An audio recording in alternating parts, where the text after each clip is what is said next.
हमर प्रिय देशवासी लोकनि नमस्कार। पछिला दिन जे बात हमरा सभक ध्यान आकर्षित केलक ओ अछि चीता। चीता सब पर बात करबा लेल बहुत रास मैसेजेज आयल अछि। ओ खाहे उत्तर प्रदेशक अरुण कुमार गुप्ता जी होथि वा फिर तेलंगाना केर एन रामचंद्रन रघुराम जी, गुजरातक राजन जी होथि वा फिर दिल्लीक सुब्रत जी। देशक कोन कोन सँ लोक सब भारत में चीताक घुरवा पर प्रसन्नता व्यक्त केलनि अछि। 130 करोड़ भारतवासी प्रसन्न छथि, गर्व सँ भरल छथि। ई अछि भारतक प्रकृति प्रेम। एहि द लोक सभक एकटा कॉमन प्रश्न यह अछि जे मोदी जी हमरा लोकनि के चीता के देखबाक अवसर कखन भेटत। संगी लोकनि, एकटा टास्क फोर्स बनल अछि। ई टास्क फोर्स चीता सभक मॉनिटरिंग करत आ ई देखत जे एतऽ केर वातावरण में ओ कते घुलि मिल सकला अछि। एही आधार पर किछु मास बाद कोनो निर्णय लेल जायत आ तखन अहाँ चीता सबके देखि सकब। मुदा तावत धरि हम अहाँ सबके किछु किछु काज सौंपि रहल छी। एहि लेल माई गॉव केर प्लेटफॉर्म पर एकटा कंपटीशन आयोजित कैल जायत, जाहि में लोक सब सँ हम किछु चीज शेयर करबाक आग्रह करै छी। चीता सबके लऽ कऽ हमरा लोकनि जे अभियान चला रहल छी, आखिर ओहि अभियानक नाम की हेबाक चाही? की हमरा लोकनि एहि सभ चीताक नामकरण द सेहो विचारि सकै छी जे एहिमे सँ प्रत्येक के कोन नाम सँ बजायल जाय? ओना ई नामकरण जँ ट्रेडिशनल होय तऽ बेसी नीक रहत, किया जे अपन समाज आ संस्कृति, परंपरा आ विरासत सँ जुड़ल कोनो वस्तु हमरा लोकनि के सहजे अपना दिस आकर्षित करैत अछि। यह नहीं, अहाँ इहो कहू, अंततः मनुख सबके पशु सभक संग केहन व्यवहार करबाक चाही। हमरा लोकनिक फंडामेंटल ड्यूटीज में सेहो तऽ रेस्पेक्ट फॉर एनिमल्स पर जोर देल गेल अछि। हमर अहाँ सब सँ अनुरोध अछि जे अहाँ एहि कंपटीशन में अवश्य भाग लिअ, की जानि पुरस्कार स्वरूप चीता सब देखबाक पहिल अवसर अहीं के भेट जाय। हमर प्रिय देशवासी लोकनि, आई 25 सितंबर के देशक प्रखर मानवतावादी चिंतक आ महान सपूत दीनदयाल उपाध्याय जी केर जन्मदिन मनायल जाइ छनि। कोनो देशक युवा जेना जेना अपन परिचिति आ गौरव पर गर्व करै छथि, हुनका अपन मौलिक विचार आ दर्शन ओतबे आकर्षित करै छनि। दीनदयाल जीक विचार सभक सभ सँ पैघ विशेषता यह रहलनि अछि जे ओ अपन जीवन में विश्वक पैघ पैघ उनट पुनट के देखने छलाह। ओ विचारधारा सभक संघर्ष सभकेर साक्षी बनल छलाह। तें ओ एकात्म मानव दर्शन आ अंत्योदय केर एकटा विचार देशक सोझा रखलनि जे पूर्णतः भारतीय छल। दीनदयाल जी के एकात्म मानव दर्शन एकटा एहन विचार अछि जे विचारधाराक नाम पर द्वंद्व आ दुराग्रह सँ मुक्ति दियबैत अछि। ओ मानव मात्र के एक समान माननिहार भारतीय दर्शन के फेर सँ संसारक सोझा रखलनि। हमरा लोकनिक शास्त्र में कहल गेल अछि, आत्मवत सर्वभूतेषु, अर्थात हम सब जीव मात्र के अपना समान मानी, अपना सन व्यवहार करी। आधुनिक सामाजिक आ राजनीतिक परिप्रेक्ष्य में सेहो भारतीय दर्शन कोना संसारक मार्गदर्शन कऽ सकैत अछि, ई दीनदयाल जी हमरा सबके सिखेलनि। एक प्रकार सँ स्वाधीनताक बाद देश में जे हीन भावना छल, ओहि सँ मुक्ति दिया कऽ ओ हमरा लोकनिक अपन बौद्धिक चेतना के जागृत केलनि। ओ कहितो छलाह, हमरा लोकनिक स्वाधीनता तखने सार्थक भऽ सकैत अछि जखन ओ हमरा सभक संस्कृति आ परिचिति के अभिव्यक्त करय। एही विचारधाराक आधार पर ओ देशक विकासक विजन निर्मित केने छलाह। दीनदयाल उपाध्याय जी कहै छलाह जे देशक प्रगति केर मापदंड अंतिम पौदान पर उपस्थित व्यक्ति होइ छथि। स्वाधीनताक अमृत काल में हम सब दीनदयाल जी के जते जानब, हुनका सँ जते सीखब, देश के ओतबे आगू लऽ जेबाक हमरा लोकनि के प्रेरणा भेटत। हमर प्रिय देशवासी लोकनि, आई सँ 3 दिन बाद अर्थात 28 सितंबर के अमृत महोत्सवक एकटा विशेष दिन आबि रहल अछि। एहि दिन हमरा लोकनि भारत माताक वीर सपूत भगत सिंह जीक जयंती मनायब। भगत सिंह जीक जयंतीक ठीक पहिने हुनका श्रद्धांजलि स्वरूप एकटा महत्वपूर्ण निर्णय कयल अछि। ई तय कयल अछि जे चंडीगढ़ एयरपोर्टक नाम आब बलिदानी भगत सिंह जीक नाम पर राखल जायत। एकर लम्बा समयसँ प्रतीक्षा कयल जा रहल छल। हम चंडीगढ़, पंजाब, हरियाणा आ देशक सभ लोककेँ एहि निर्णयक बहुत बहुत बधाई दै छी। संगी लोकनि, हमरा लोकनि अपन स्वतंत्रता सेनानी सबसँ प्रेरणा ली। हुनका आदर्श सब पर चलैत हुनकर सपना सभक भारत बनाबी, यह हुनका प्रति हमरा सभक श्रद्धांजलि होइत अछि। बलिदानी लोकनिक स्मारक, हुनका नाम पर स्थान सब आ संस्थान सभक नाम हमरा लोकनिकेँ कर्तव्य लेल प्रेरणा दैत अछि। अखन किछु दिन पहिनहि देश कर्तव्य पथ पर नेताजी सुभाष चंद्र बोसक मूर्ति केर स्थापनाक माध्यमे सेहो एहने एकटा प्रयास केलक अछि आ आब बलिदानी भगत सिंहक नामसँ चंडीगढ़ एयरपोर्टक नाम एहि दिशामे एकटा आरो डेग अछि। हम चाहब अमृत महोत्सवमे हमरा लोकनि जाहि प्रकारे स्वतंत्रता सेनानी लोकनिसँ जुड़ल विशेष अवसर सब पर सेलिब्रेट कऽ रहल छी, ओही प्रकारे 28 सितंबर के सेहो प्रत्येक युवा किछु नव प्रयास अवश्य करी। ओना हमर प्रिय देशवासी लोकनि, अहाँ सब लग 28 सितंबर के सेलिब्रेट करबाक एकटा आरो कारण सेहो अछि। जनै छी कि हम मात्र 2 शब्द कहब, मुदा हमरा ज्ञात अछि अहाँक उत्साह 4 गुण बेसी बढ़ि जायत। ई 2 शब्द अछि सर्जिकल स्ट्राइक। बढ़ि गेल ने उत्साह?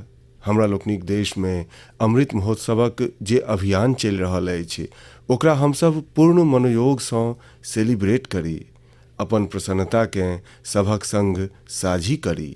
हमर प्रिय देशवासी लोकनि, कहै छै जीवनक संघर्ष सबसँ तपल लोक सभक सोझाँ कोनो बाधा टिकि नहि पबै छै।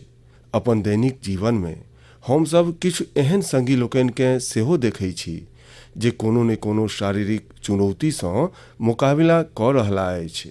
बहुत रास एहनो लोक छथि जे कि तऽ सुनि नहि पबै छथि वा बाजि कऽ अपन बात नहीं राखि पबै छथि। एहन संगी लोकनि लेल सबसँ पैघ संबल होइत अछि साइन लैंग्वेज। मुदा भारतमे बरखोसँ एकटा पैघ असुविधा ई छल जे साइन लैंग्वेज लेल कोनो स्पष्ट हाव भाव तय नहीं छल, स्टैंडर्ड्स नहीं छल। एहि कठिनता सबके दूर करबे लेल बरख 2015 में Indian sign language research and training centre केर स्थापना भेल छल। हमरा प्रसन्नता अछि जे ई संस्थान एखन धरि 10,000 वर्ड्स आ एक्सप्रेशंस केर डिक्शनरी तैयार कऽ चुकल अछि। 2 दिन पहिने अर्थात 23 सितंबर के साइन लैंग्वेज डे पर कतेको स्कूली पाठ्यक्रम के सेहो साइन लैंग्वेज में लॉन्च कयल गेल अछि। साइन लैंग्वेज केर तय स्टैंडर्ड के बनेने रखबा लेल राष्ट्रीय शिक्षा नीति में सेहो बड़ बल देल गेल अछि। साइन लैंग्वेज केर जे डिक्शनरी बनल अछि ओकर वीडियो बना कऽ ओकर निरंतर प्रसार कयल जा रहल अछि। यूट्यूब पर कतेको लोक, कतेको संस्थान इंडियन साइन लैंग्वेज में अपन चैनल आरंभ कऽ देलनि अछि। अर्थात 7-8 बरख पहिने साइन लैंग्वेज के लऽ कऽ जे अभियान देश में प्रारंभ भेल छल, आब ओकर लाभ हमरा सभक लाखों दिव्यांग भाई बहिन सबकेँ होबऽ लगलनि अछि। हरियाणाक रहनिहार पूजा जी तऽ इंडियन साइन लैंग्वेजसँ बड़ प्रसन्न छथि। पहिने ओ अपना बेटेसँ संवाद नहीं कऽ पबै छलीह, मुदा 2018 में साइन लैंग्वेज केर ट्रेनिंग लेबाक बाद माय बेटा दुनूक जीवन सहज भऽ गेलनि अछि। पूजा जीक बेटा सेहो साइन लैंग्वेज सिखलनि आ अपना स्कूल में ओ स्टोरी टेलिंग में प्राइज जीत कऽ सेहो देखा देलनि। एही प्रकारे टिंका जी केर 6 बरखक एकटा बेटी छनि जे सुनि नहीं पबै छनि। टिंका जी अपन बेटीकेँ साइन लैंग्वेज केर कोर्स करेने छलीह, मुदा हुनका स्वयं साइन लैंग्वेज नहीं अबै छलनि। एही कारणे ओ अपना बच्चीसँ कम्युनिकेट नहीं कऽ पबै छलीह। आब टिंका जी सेहो साइन लैंग्वेज के ट्रेनिंग लेलनि अछि आ दुनू माय बेटी आब परस्पर खूब बात कैल करै छथि। एहि प्रयास सभक बड़ पैघ लाभ केरला केर मंजू जी के सेहो भेलनि अछि। मंजू जी जन्मे सँ सुनि नहि पबै छथि। एतबे नहीं, हुनकर पेरेंट्स के जीवन में सेहो यह स्थिति रहलनि अछि।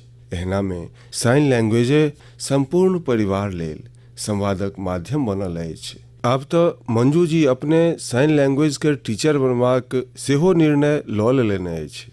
संगी लोकनि, हम एहि द मोनक बात में एहि दुआरे सेहो चर्च कऽ रहल छी जाहिसँ इंडियन साइन लैंग्वेज के लऽ कऽ अवेयरनेस बढ़े।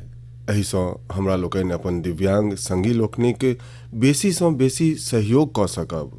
भाई आ बहिन लोकनि, किछु दिन पहिने हमरा ब्रेल में लिखल हेमकोश केर एकटा कॉपी सेहो भेटल अछि।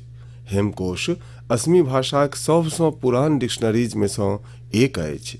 ई 19वीं शताब्दी में तैयार कैल गेल छल। एकर संपादन प्रख्यात भाषाविद हेमचंद्र बरुआ जी केने छलाह। हेमकोशक ब्रेल एडिशन लगभग 10,000 पृष्ठक अछि आ ई 15 वॉल्यूम सँ सेहो बेसी में प्रकाशित होबऽ जा रहल अछि। एहि में 1 लाख सँ सेहो बेसी शब्द सभक अनुवाद हेबाक अछि। हम एहि संवेदनशील प्रयासक बड़ प्रशंसा करै छी। एहि प्रकारक प्रत्येक प्रयास दिव्यांग संगी लोकनिक कौशल आ सामर्थ्य बढ़ेबा में बड़ सहयोग करैत अछि। आइ भारत पैरा स्पोर्ट्स में सेहो सफलताक पताका लहरा रहल अछि। हम सब कतेको टूर्नामेंट्स में एकर साक्षी रहल छी। आइ कतेको लोक एहन छथि जे दिव्यांग लोकनिक मध्य फिटनेस कल्चर के धरातल पर प्रोत्साहन देबा में जुटल छथि। एहिसँ दिव्यांग लोकनिक आत्मविश्वास के बड़ बल भेटैत अछि। हमर प्रिय देशवासी लोकनि, हम किछु दिन पहिने सूरत केर एकटा बेटी अन्वी सँ भेंट केलहुँ। अन्वी आ अन्वीक योग सँ हमर ओ भेंट एते स्मरणीय रहल अछि जे ओहि द हम मोनक बात केर सब श्रोता लोकनि के अवश्य कहऽ चाहै छी। संगी लोकनि, अन्वी जन्मे सँ डाउन सिंड्रोम सँ पीड़ित अछि आ ओ नेनपने सँ हार्ट केर गंभीर रोग सँ सेहो जूझैत रहली अछि। जखन ओ मात्र 3 मासक छली तखने ओकरा ओपन हार्ट सर्जरी सँ सेहो गुजरऽ पड़लै। एहि सब कठिनताक बादो ने तऽ अन्वी आ ने हुनक माता पिता कखनो हारि मानलनि। अन्वीक माता पिता डाउन सिंड्रोम द पूरा जनतब एकत्र केलनि आ फेर तय केलनि जे अन्वीक आन सब पर निर्भरता के कम कोना करता। ओ अन्वी के पानीक गिलास कोना उठाएब, जूताक फीता के कोना बान्हब, कपड़ा सभक बुट्टम कोना लगाएब, एहन छोट छोट चीज सब सिखाएब आरंभ केलनि। कोन वस्तुक स्थान कतऽ अछि, कोन नीक आदत सब होइत अछि, ई सब किछु बड़ धैर्यक संग ओ अन्वी के सिखेबाक प्रयास केलनि। बेटी अन्वी जाहि प्रकारे सिखबाक इच्छा शक्ति दिखेलक, अपन प्रतिभा दिखेलक, ओहिसँ हुनका माता पिता के सेहो बड़ हौस भेटलनि। ओ अन्वी के योग सिखबा लेल प्रेरित केलनि। संकट एते गंभीर छल जे अन्वी अपन 2 पैर पर सेहो ठाढ़ नहीं भऽ पबै छली।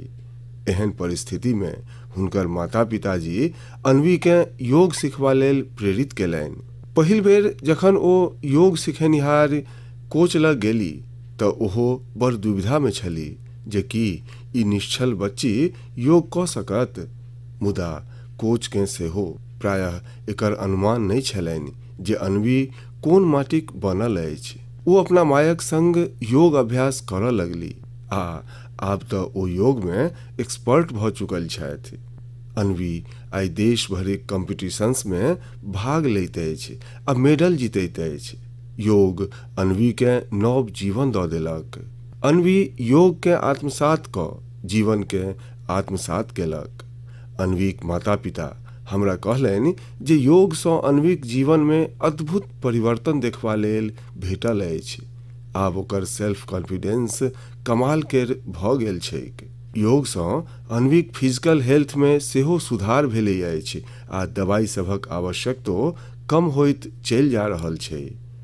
हम चाहब जे देश विदेश में उपस्थित मोनक बात के श्रोता अन्वी के योग सँ भेल लाभ के वैज्ञानिक अध्ययन कऽ सकैथि। हमरा लगैत अछि जे अन्वी एकटा नीक केस स्टडी अछि जे योगक सामर्थ्य के जांचऽ परखऽ चाहै छी। एहन वैज्ञानिक लोकनि के आगू आबि कऽ अन्वीक एहि सफलता पर अध्ययन कऽ कऽ योगक सामर्थ्य सँ संसार के परिचित करेबाक चाही। एहन कोनो रिसर्च संसार भरि में डाउन सिंड्रोम सँ पीड़ित नेना लोकनि के बड़ सहयोग कऽ सकैत अछि। संसार आब एहि बात के स्वीकार कऽ चुकल अछि जे फिजिकल आ मेंटल वेलनेस लेल योग बड़ बेसी प्रभावी अछि। विशेष कऽ डायबिटीज आ ब्लड प्रेशर सँ जुड़ल कठिनता सब में योग सँ बड़ सहयोग भेटैत अछि। योग के एहने शक्ति के देखैत 21 जून के संयुक्त राष्ट्र अंतर्राष्ट्रीय योग दिवस मनाएब तय केने अछि। आब यूनाइटेड नेशन संयुक्त राष्ट्र भारतक एकटा आरो प्रयास के रिकॉग्नाइज केलक अछि, ओकरा सम्मानित केलक अछि। ई प्रयास अछि बरख 2017 में आरंभ कैल गेल इंडिया हाइपरटेंशन कंट्रोल इनिशिएटिव। एकरा अंतर्गत ब्लड प्रेशर के कठिनता सब सँ जूझि रहल लाखों लोकक उपचार सरकारी सेवा केंद्र सब में कैल जा रहल छनि। जाहि प्रकारे ई इनिशिएटिव अंतर्राष्ट्रीय संस्था सभक ध्यान अपना दिस झिकलक अछि ओ अभूतपूर्व अछि। हमरा सब लेल उत्साह बढ़ाबऽ वाला बात अछि जे जाहि लोक सभक उपचार भेलनि अछि ओहि में सँ लगभग आधा के ब्लड प्रेशर कंट्रोल में छनि। हम एहि इनिशिएटिव लेल काज केनिहार ओहि सब लोक के बहुत बहुत बधाई दै छी जे अपन अथक परिश्रम सँ एकरा सफल बनेलनि। संगी लोकनि, मानव जीवनक विकास यात्रा निरंतर पानि सँ जुड़ल अछि, चाहे ओ समुद्र होय, नदी होय वा पोखरि होय। भारतक सौभाग्य छै जे लगभग 7,500 किलोमीटर सँ बेसी नम्मा कोस्ट लाइन के कारणे हमरा लोकनिक समुद्र सँ संबंध अखंड रहल अछि। ई तटीय सीमा कतेको राज्य आ द्वीप सब सँ भऽ कऽ जाइत अछि। भारतक फराक फराक समुदाय सब आ विविधता सँ भरल संस्कृति के एतऽ फरैत फुलाइत देखल जा सकैत अछि। एतबे नहीं, एहि तटीय क्षेत्र सभक भोजन भात लोक सबके बेस आकर्षित करैत अछि। मुदा एहि मजगर बात सभक संगहि एकटा दुखद पक्ष सेहो अछि। हमरा लोकनिक ई तटीय क्षेत्र पर्यावरण सँ जुड़ल कतेको चुनौती सभक सोझाँ कऽ रहल अछि। क्लाइमेट चेंज मेरीन इकोसिस्टम्स लेल पैघ खतरा बनल अछि तऽ दोसर दिस हमरा सभक बीचेज पर पसरल मलिनता चिंतित करऽ वाला अछि। हमरा सभक ई दायित्व बनैत अछि जे हमरा लोकनि एहि चुनौती सब लेल गंभीर आ निरंतर प्रयास करी। एतऽ हम देशक तटीय क्षेत्र सब में कोस्टल क्लीनिंग के एकटा प्रयास स्वच्छ सागर सुरक्षित सागर एकरा द बात करऽ चाहब। 5 जुलाई के आरंभ भेल ई अभियान बीतल 17 सितंबर के विश्वकर्मा जयंती दिन संपन्न भेल। एही दिन कोस्टल क्लीन अप डे सेहो छल। स्वाधीनताक अमृत महोत्सव में आरंभ भेल ई अभियान 75 दिन धरि चलल। एहि में जन सहभागिता देखते बनि रहल छल। एहि प्रयास सभक क्रम में पूरा 2.5 मास धरि स्वच्छताक अनेक कार्यक्रम देखबा लेल भेटल। गोवा में एकटा नम्मा ह्यूमन चेन बनायल गेल। काकीनाडा में गणपति विसर्जनक क्रम में लोक सबके प्लास्टिक सँ होबऽ वाला क्षति द जनतब देल गेलनि। एनएसएस के लगभग 5,000 युवा संगी लोकनि त 30 टन सँ बेसी प्लास्टिक एकत्र केलनि। ओडिशा में 3 दिनक भीतर 20,000 सँ बेसी स्कूली छात्र प्रण लेलनि जे ओ अपना संगहि परिवार आ लग पासक लोक सबके सेहो स्वच्छ सागर आ सुरक्षित सागर लेल प्रेरित करता। हम ओहि सब लोक के बधाई देबऽ चाहब जे एहि अभियान में भाग लेलनि। इलेक्टेड ऑफिशियल्स विशेष कऽ नगर सभक मेयर आ गाम सभक सरपंच लोकनि सँ जखन हम संवाद करै छी तऽ ई आग्रह अवश्य करै छी जे स्वच्छता सन प्रयास सब में लोकल कम्युनिटीज आ लोकल ऑर्गेनाइजेशंस के सम्मिलित करैथ, इनोवेटिव ढंग अपनाबैथ। बेंगलुरु में एकटा टीम अछि यूथ फॉर परिवर्तन। पिछला 8 बरखसँ ई टीम स्वच्छता आ दोसर सामुदायिक गतिविधि सबके लऽ कऽ काज कऽ रहल अछि। हुनकर मोटो एकदम क्लियर छनि, स्टॉप कंप्लेनिंग, स्टार्ट एक्टिंग। ई टीम अखन धरि नगर भरिक 370सँ बेसी स्थान पर सौंदर्यीकरण केलक अछि। प्रत्येक स्थान पर यूथ फॉर परिवर्तन के अभियान 100सँ 150 नागरिक के जोड़लक अछि। प्रत्येक रवि के ई कार्यक्रम भिनसर आरंभ होइत अछि आ दुपहर धरि चलैत अछि। एहि कार्य में कुरकुट तऽ हटायले जाइत अछि, देवाल सब पर पेंटिंग आ आर्टिस्टिक स्केचेज बनेबाक काज सेहो होइत अछि। कतेको स्थान पर तऽ अहाँ प्रसिद्ध व्यक्तित्व सभक स्केचेज आ हुनकर इंस्पिरेशनल कोट्स सेहो देख सकै छी। बेंगलुरु के यूथ फॉर परिवर्तन के प्रयास सभक बाद हम अहाँ के मेरठ के कबाड़सँ जुगाड़ अभियान द सेहो कहऽ चाहै छी। ई अभियान पर्यावरणक सुरक्षाक संग संग नगरक सौंदर्यीकरणसँ सेहो जुड़ल अछि। एहि अभियानक विशेष बात इहो अछि जे एहिमे लोहाक स्क्रैप, प्लास्टिकक वेस्ट, पुरना टायर आ ड्रम सन व्यर्थ भऽ चुकल वस्तु सभक प्रयोग कयल जाइत अछि।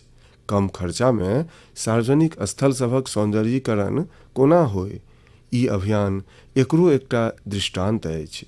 एहि अभियानसँ जुड़ल सभ लोकक हम हृदयसँ प्रशंसा करै छी। हमर प्रिय देशवासी लोकनि, एहि समय देश में चारू दिस उत्सव केर चहल पहल अछि। काल्हि नवरात्रिक पहिल दिन अछि। एहि में हमरा लोकनि देवीक पहिल स्वरूप माता शैलपुत्रीक उपासना करब। एतयसँ 9 दिनक नियम संयम आ उपास, फेर विजयादशमीक पर्व सेहो हैत। अर्थात एक प्रकारसँ देखी तऽ हमरा लोकनि पाएब जे हमरा सभक पाबनि सबमे आस्था आ आध्यात्मिकताक संग संग कतेको गंभीर संदेश सेहो नुकायल अछि। अनुशासन आ संयमसँ सिद्धिक प्राप्ति आ ओकर बाद विजयक पर्व, यह तऽ जीवन में कोनो लक्ष्य के प्राप्त करबाक मार्ग होइत अछि। दशमीक बाद धनतेरस आ दियाबातीक सेहो पाबनि आबयवला अछि। संगी लोकनि, बीतल बरखसँ हमरा लोकनिक पाबनिक संग देशक एकटा नव संकल्प सेहो जुड़ि गेल अछि। अहाँ सब जनै छी ई संकल्प अछि वोकल फॉर लोकल केर। आब हमरा लोकनि पाबनि केर आनंद में अपन लोकल कारीगर सबके, शिल्पी सबके आ व्यापारी लोकनि के सेहो सम्मिलित करै छी। आबयवला 2 अक्टूबर के बापूक जयंतीक अवसर पर हमरा लोकनि के एहि अभियान के आरो तीव्र करबाक संकल्प लेबाक अछि। खादी, हैंडलूम, हैंडीक्राफ्ट एहि सबटा प्रोडक्टक संग संग लोकल सामान अवश्य कीनी। अंततः एहि पाबनि तिहारक असल आनंद सेहो तखन अछि जखन प्रत्येक गोटे एहि पाबनि तिहारक हिस्सा बनैथि। तें स्थानीय प्रोडक्टक काजसँ जुड़ल लोक सबके हमरा सबके सपोर्ट सेहो करबाक अछि। एकटा नीक ढंग ई अछि जे पाबनि तिहारक समय हमरा लोकनि जे गिफ्ट करी ओहिमे एहि प्रकारक प्रोडक्ट सम्मिलित करी। एहि समय ई अभियान एहू दुआरे विशेष अछि किया जे स्वाधीनताक अमृत महोत्सवक क्रम में हमरा लोकनि आत्मनिर्भर भारतक सेहो लक्ष्य लऽ कऽ चलल छी, जे उचित अर्थ में स्वाधीनताक प्रेमोन्मत्त लोकनि के एकटा असल श्रद्धांजलि हैत। तें हमर अहाँसँ निवेदन अछि जे एहि बेर खादी, हैंडलूम वा हैंडीक्राफ्ट एहि प्रोडक्ट के किनबाक अहाँ सभटा रिकॉर्ड तोड़ि दी। हमरा लोकनि देखलहुँ अछि पाबनि तिहारक पैकिंग आ पैकेजिंग लेल पॉलीथीन बैग्स केर सेहो बड़ प्रयोग होइत रहल अछि। स्वच्छता केर पर्व सब पर पॉलीथीनक हानिकारक कुरकुट इहो हमरा लोकनिक पाबनि तिहार सभक भावनाक विरुद्ध अछि। तें हमरा लोकनि स्थानीय स्तर पर बनल नॉन प्लास्टिक बैग्स केर उपयोग करी। हमरा लोकनि ओतऽ पटुआ के, सूत केर, केरा केर एहन कतेको पारंपरिक बैग केर चलन एक बेर फेरसँ बढ़ि रहल अछि। ई हमरा सभक दायित्व अछि जे हमरा लोकनि पाबनि तिहारक अवसर पर एकरा सबके प्रोत्साहन दी आ स्वच्छताक संग अपन आ पर्यावरणक स्वास्थ्यक सेहो ध्यान राखी।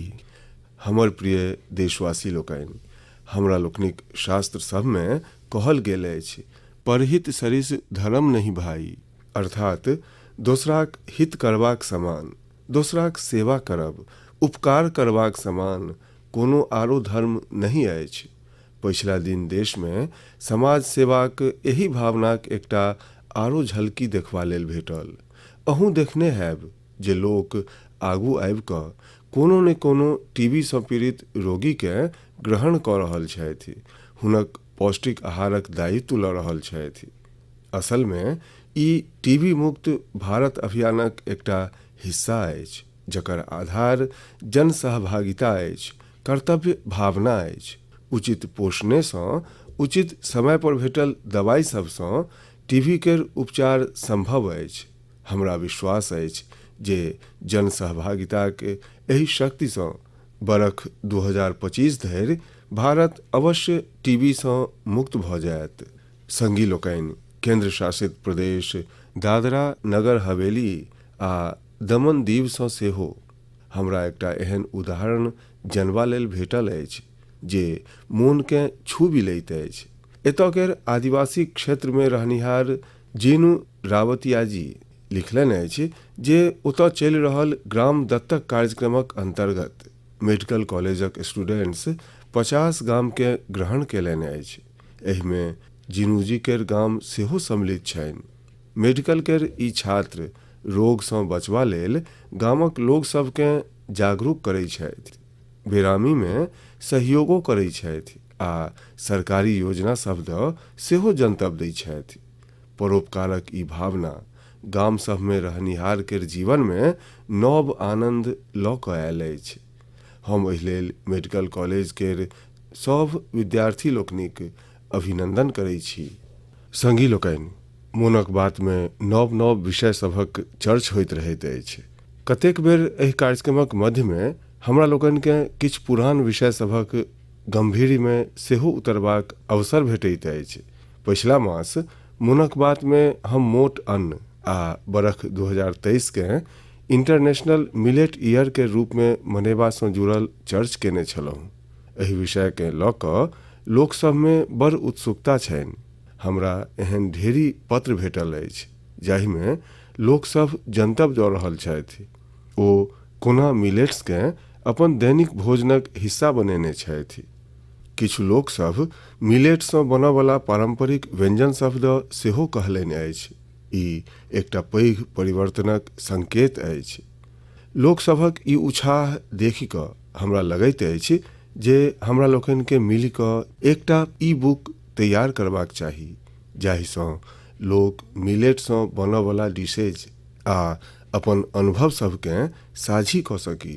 एहि सँ इंटरनेशनल मिलेट ईयर आरंभ हेबा सँ पहिने हमरा सब लग मिलेट्स के लऽ कऽ एकटा पब्लिक इंसाइक्लोपीडिया सेहो तैयार हैत आ फेर एकरा माईगॉव पोर्टल पर पब्लिश कऽ सकै छी। संगी लोकनि, मोनक बात में एहि बेर एतबे। मुदा चलैत चलैत हम अहाँके नेशनल गेम्स दऽ सेहो कहऽ चाहै छी। 29 सितंबर सँ गुजरात में नेशनल गेम्स केर आयोजन भऽ रहल अछि। ई बहुते विशेष अवसर अछि, किया जे नेशनल गेम्स केर आयोजन कतेक बरख बाद भऽ रहल अछि। कोविड महामारीक कारणे पिछला बेरक आयोजन सबके निरस्त करऽ पड़ल छल। एहि खेल प्रतियोगिता में भाग लेनिहार प्रत्येक खिलाड़ी के हमर बहुत बहुत शुभकामना। एहि दिन खिलाड़ी सभक उत्साह बढ़ेबा लेल हम हुनका सभक बीचे में रहब।